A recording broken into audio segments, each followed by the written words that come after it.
Deprived, all my life. Bought and sold by the age of 5. Survived it all, but I'm not surprised. I'm depraved now instead of deprived. Gravity pulls me into a depravity cavity, a world unfurled of apathetic immorality. From sex to drugs to bestiality, nothing's taboo in the limits of Sin City. What ifs float inside my stained brain? Things would be different if it had only rained, or if my mother ever gave two shits for me instead of trying to force who I was going to be.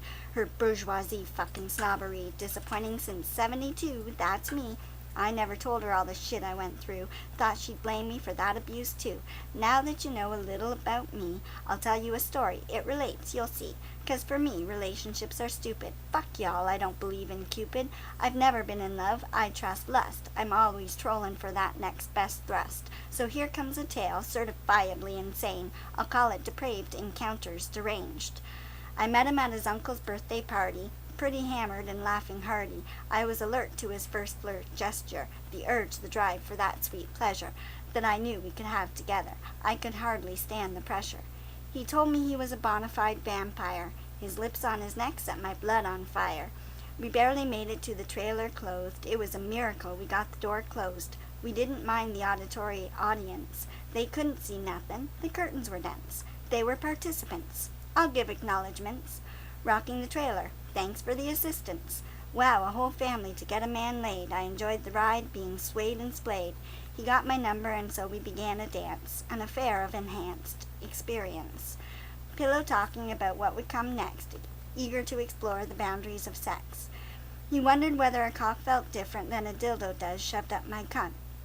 Could I seduce his friend and let him watch, suck him off and fuck both their cocks? Then he could plan his just reward, accidentally crossing swords. And he'd fantasize later when we're alone. Just the thought of sucking cock made him groan. And couldn't I just fit my fist in? Yes, indeed, it made him grin. Except he couldn't explode his load. That's what blue balls is, I'm told. He stopped himself short too many times, then couldn't do nothing to ring his chimes. Not even the beer bottle would do the trick. Up his anus while I sucked his dick.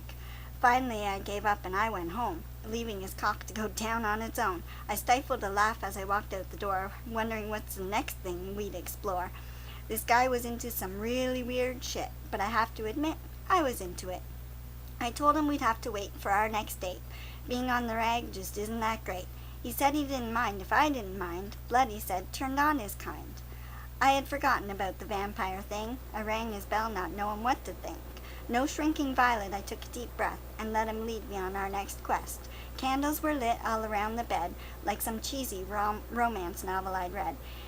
He picked me up and then laid me down, looking so serious, furrowed brow and frown. He nibbled on my neck like a little mouse, then used his teeth to open my blouse.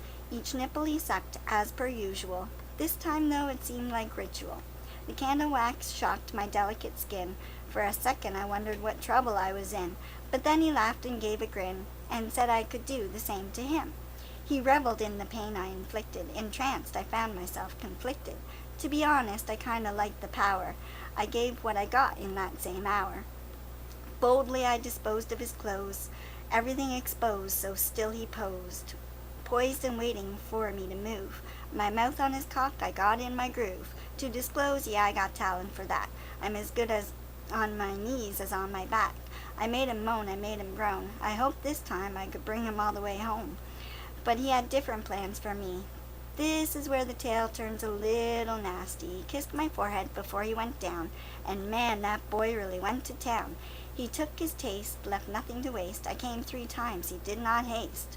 My God, and then he stuck it in. It felt so good, it made me spin. He found his rhythm, causing a schism of my mind. Is it real or isn't? He fucked me in every which way, up, down, this way, that way.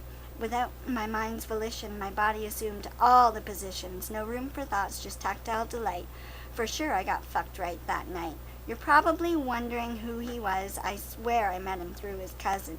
In the interest of confidentiality, I'll call him Dick, my favorite accessory. The appendage with the leverage to get me to that gleeful ledge. Without it, he'd be a useless eunuch. Dumb as fuck, but he knew what to do with it.